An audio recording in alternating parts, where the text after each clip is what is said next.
Hi, it's Kirstine, and this is my episode 10 of A Real Groomer Grooms a Real Dog. Just FYI, I still have the same issues that I had with the other episodes. My camera, I ordered a new camera, but it came in and it was actually a webcam, which means that it focused about 12 inches and that was it. So still working on getting a better camera and getting a mic so that you can actually hear me talking, because in watching the videos back last week, I realized that if I turned away or if there was the noise of the drying, you couldn't hear what I was saying. But mostly I was babbling, so you should be fine. But right now, this is just, I'm not actually trying to do a demonstration video, so I'm not trying to teach you how to groom a dog. I'm just showing you the reality of what it's like to groom a dog. And that includes the real interruptions. So that means that a client may show up, that means the phone might ring, it means I might get distracted by my phone or whatever happens. So we're working on the issues, but here is Finnigan. Finnigan is actually a cockapoo, so he's a Cocker Spaniel Poodle mix. He has, I don't know if you noticed in the couple seconds this has been running, he has a high level of anxiety. I've been grooming him for a couple years now. He's about 10, 11 years old right now, and this is something that we'll always deal with, and he was much worse when we started. Much of the process of grooming Finnigan has been getting him to relax and trust me. And there still is the anxiety about being groomed, about being dried.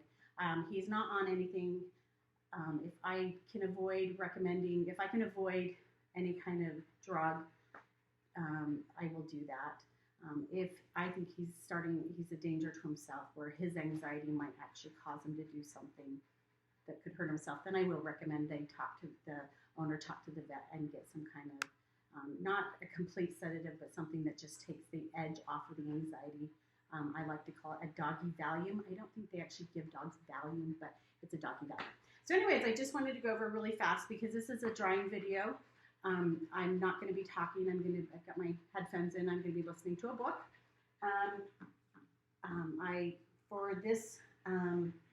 For this groom, I have my comb and my brush. My comb is from Sumi.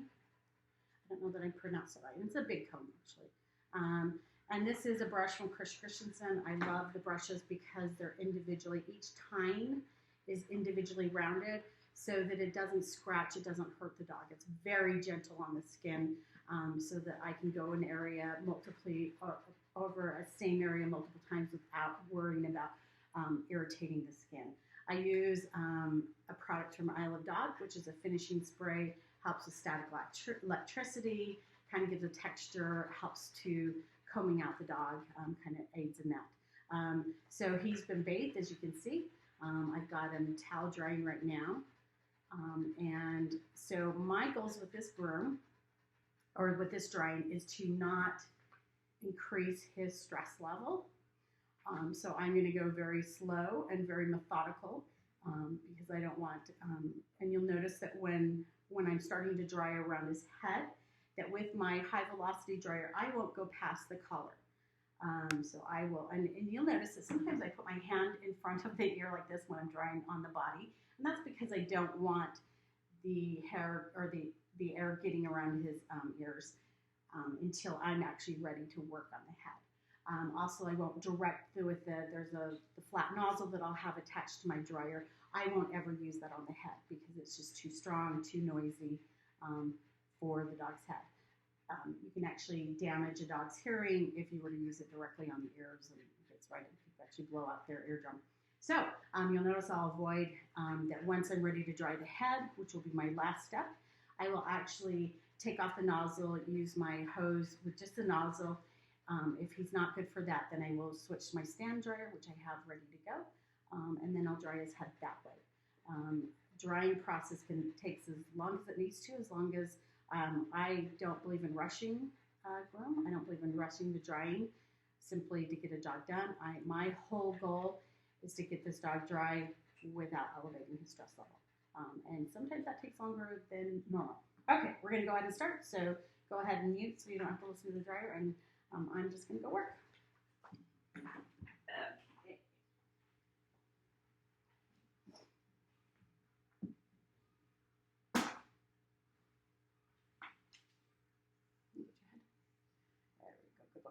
Two things that I'm going to point out that you might notice while he's drying.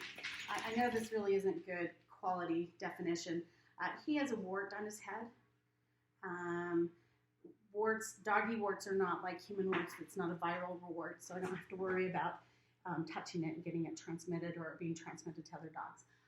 It's typically associated with a hair follicle, and so sometimes they ooze and get a little scabby. This is normally a pretty healthy one on him. He's had it for the entire time I groomed him. Today it was a little scabby, so when I cleaned it, it's a little bit red and irritated. I'm not sure if he bumped it or what happened before, because normally he's come in and it's been very healthy looking. He also has what is a fatty lipoma. You can see that on his body. It's just a lump of fat that has been verified. If I see this on a dog, I will advise the owners to see a vet to make sure it's not a cancerous lump. But he's been to the vet. He's had this for quite a while. It's staying thin shape, so there's no problems with this, but it's kind of pokey. But it doesn't hurt. So it's called a fatty lipoma. So those two things you might notice on him. I don't remember if he has a lipoma somewhere else, but just those two notes. And now let me get started.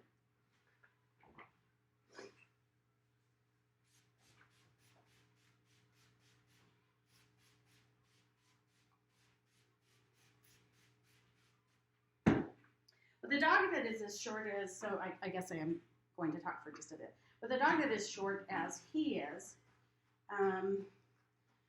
I will sometimes comb them out before I start the dryer, so I just go and run the comb through.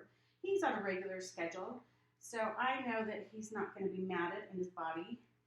I don't know if you can see that, but you can see how nicely it comes out.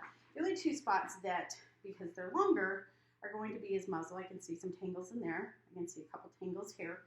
And when I'm talking about tangles, that's a tangle.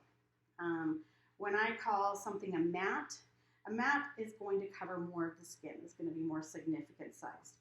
So he has some tangles in his ears that I'm going to comb out.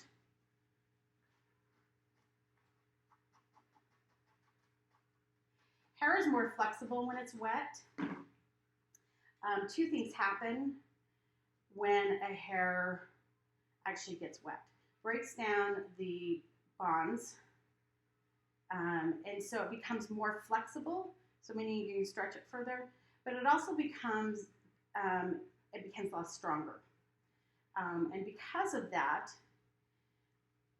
it's more freedom so I can work and pull at this hair a little bit more, but I'm doing gentle pressure, because if I pull too hard, then it's actually going to break that hair. And you can see that I'm taking my comb, I'm working on the edge, and I'm just gently pulling, separating the hairs. So I'm not getting in here, I'm not yanking the hair out, because I want to preserve as much of this hair as I can. I want to get out any dead, shedded hair, but I also don't want to break the hairs that are still growing.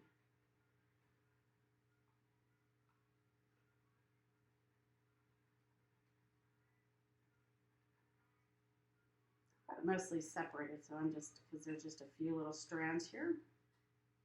Another thing I might do is pinch my finger between the hair and the skin, and that way it stops it from actually causing him any discomfort.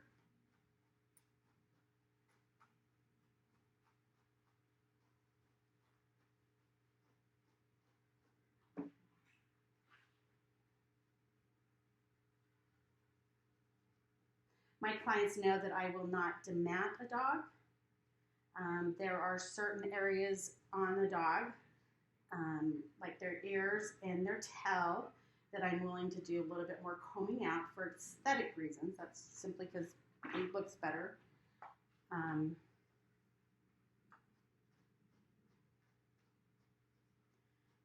lightly holding his muzzle. I'm actually not doing much other than just kind of cupping it.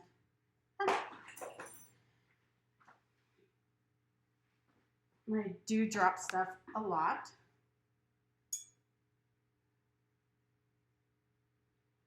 And you can see that with the comb, I'm just lightly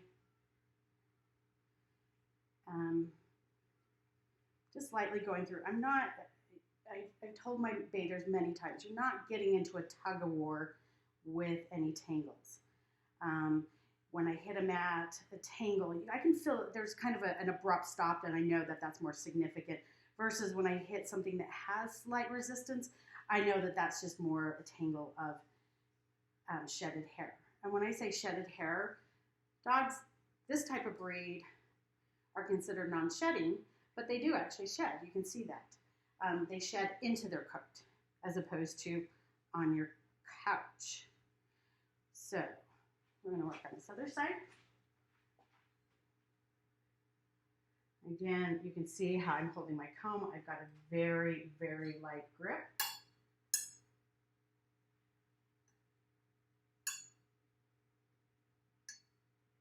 You can see none of these are with light pressure. They just come right out.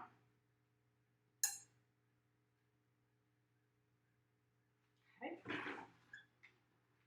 Get this here. See, same thing as the last year, just a couple tangles.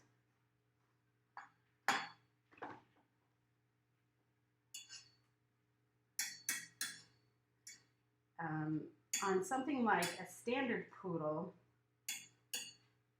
I will actually comb the entire dog, especially if I'm leaving more length on the dog. And the actual quality of the finished hair is really going to matter, as opposed to going anywhere under a half an inch. If I'm going to clipper the dog anything less than a half an inch, I might not be as anal about how much I comb out the dog. Meaning comb out before I start brushing or before I start drying. So if I'm going to leave, so rule of thumb, if I'm leaving the dog longer than a half an inch, I'm going to comb out the entire dog before I completely dry the dog. I never comb out a dog who has a dry coat and a dirty coat. That is a recipe for breaking the hair. And with this type of dog, with a dog like a husky, you know, the whole goal is to get out as much of that dead undercoat as you can. But with a dog like this, I only want to get out the dead hair. I don't want to break any hair. So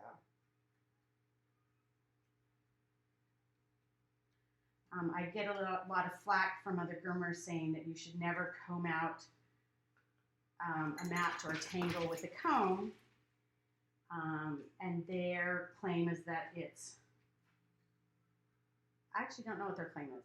But you can see it's perfectly possible to comb out a dog with a comb and not hurt the dog, and to do it properly. A tool, a lot of the tools we use as groomers are only as safe as the groomer, as the person holding the tool. I have very, very sharp scissors, and I could do some major injury if I'm not careful. You know, I've actually stabbed this under my fingernail, and it hurts. So, so this can be used safely. It can hurt. So I'm going to switch to the back. And the base of the tail is always an area of issue.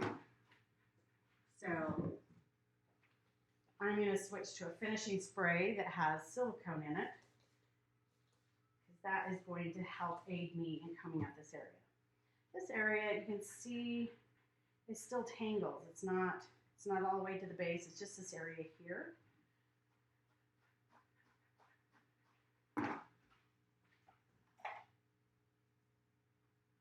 I'm going to switch to, this is a Christensen brush, and it's longer. The tines are longer than the average Christensen or the slicker brush. They still are individually rounded, so I can still use this on myself safely. You can see there is it's not, and I have extremely sensitive skin. So I still avoid hitting the skin with this. The whole point is to comb out the hair, not the skin.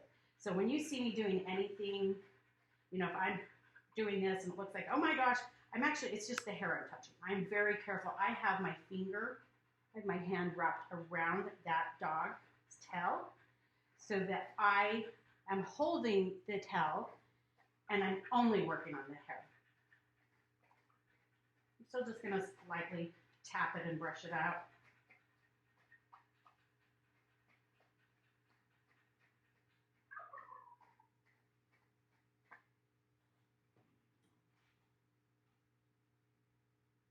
Once again, I'm switching to the comb, and my whole purpose is to, at the side of a tangler mat, I grab a couple hairs and I remove them from the mat. And you can see literally how little pressure I'm using to do that.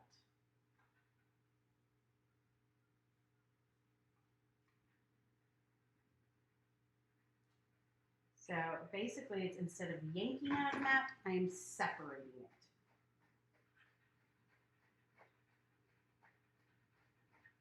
My rule of thumb is that if I can go into a mat with my fingers and pull it apart, just with gentle pressure, if I can pull it apart, then that is a mat that can be combed out.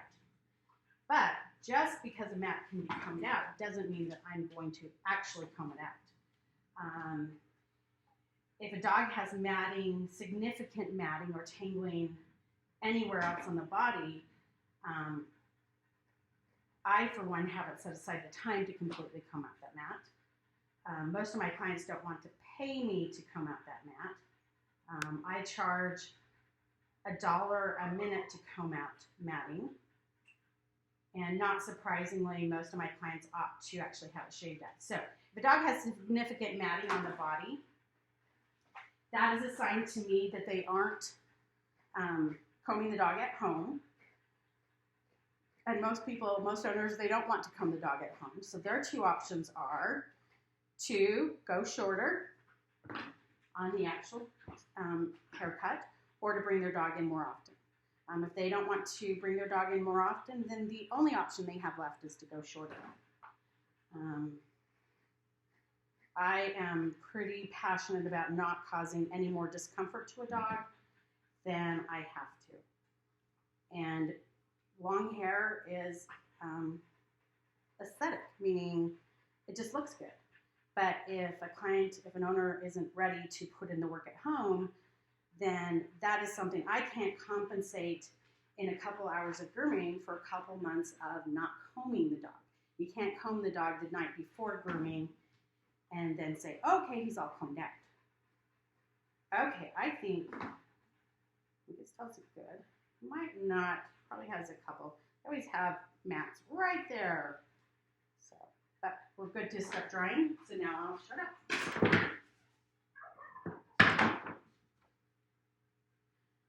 How you doing, Finnigan?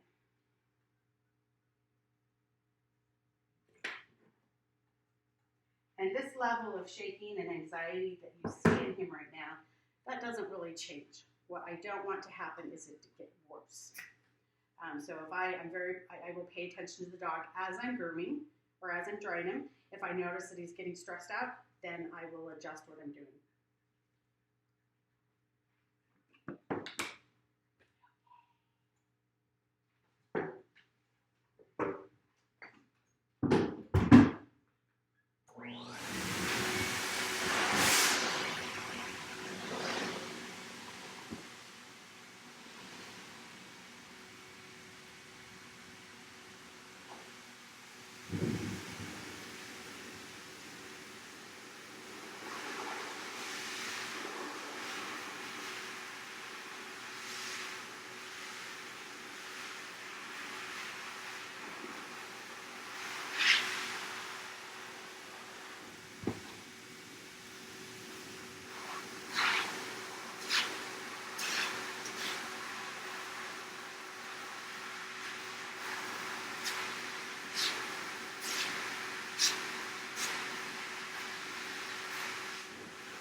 I'll pull that from the time when she gets up.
Hi.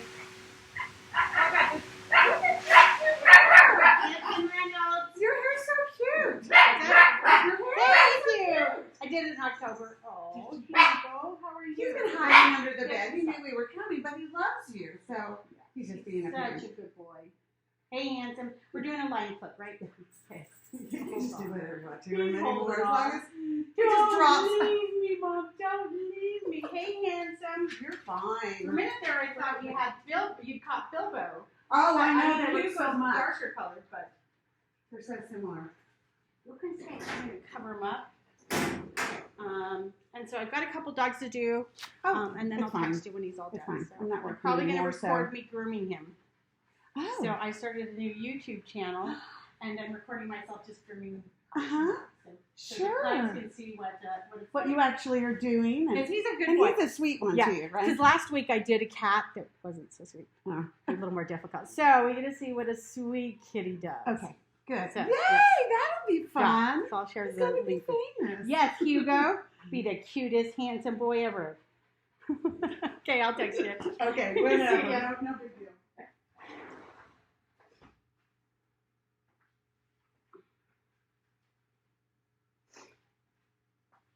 Okay.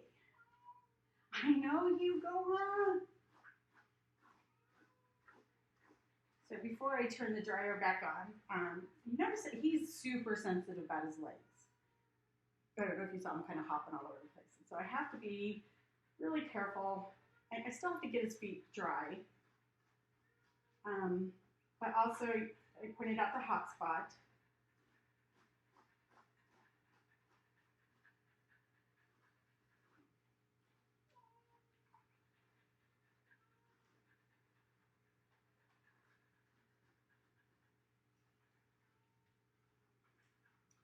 So later on today, Tuesdays is my quiet day. So I do the animals that need, because typically between Wednesday and Saturday I groom around the equivalent of 11 to 12 small dogs.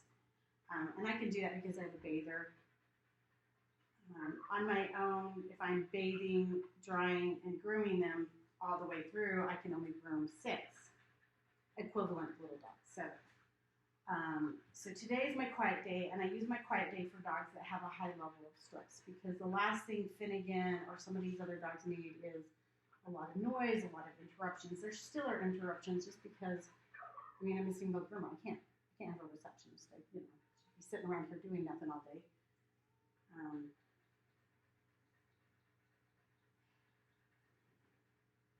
So I like my Tuesdays to be lower stress, and I can groom dogs that have a higher level of anxiety. So today I also have an older dog. I have a really old Shih Tzu that I'm going to do next. I'll probably just turn my book like that. So I'll probably record him and post him. I also have a kitty that's a really super sweet kitty. So I groomed Bear last Saturday, I think. He's a little bit more difficult, Bear was, but I wanted to compare that with a kitty that's just a miniature. So, okay, so back to drying.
Eddie. Eddie. That's enough. English behavior.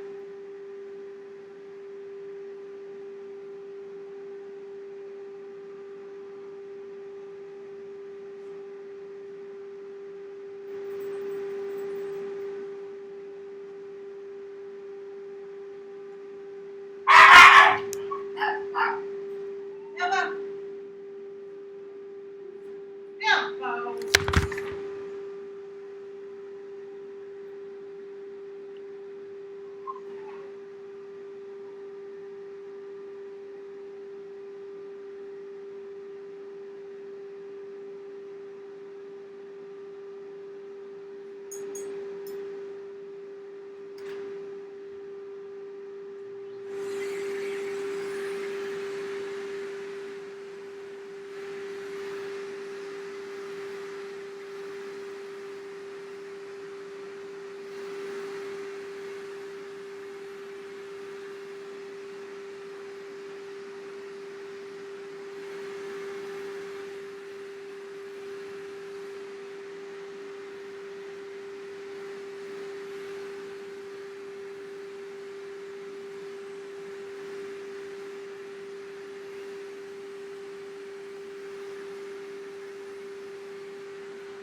there is Finnigan.